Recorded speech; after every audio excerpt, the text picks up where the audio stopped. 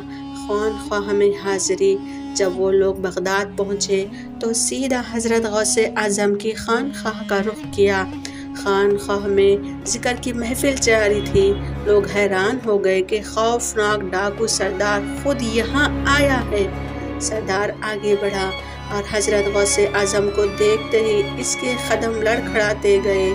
وہ زمین پر بیٹھ گیا اور روتے ہوئے بولا، ہم نے زندگی بھر ظلم کیا، لوگوں کو لوٹا، بے گناہوں کو قید کیا، مگر اب دل کو سکون نہیں ملتا، ہمیں معاف کر دے۔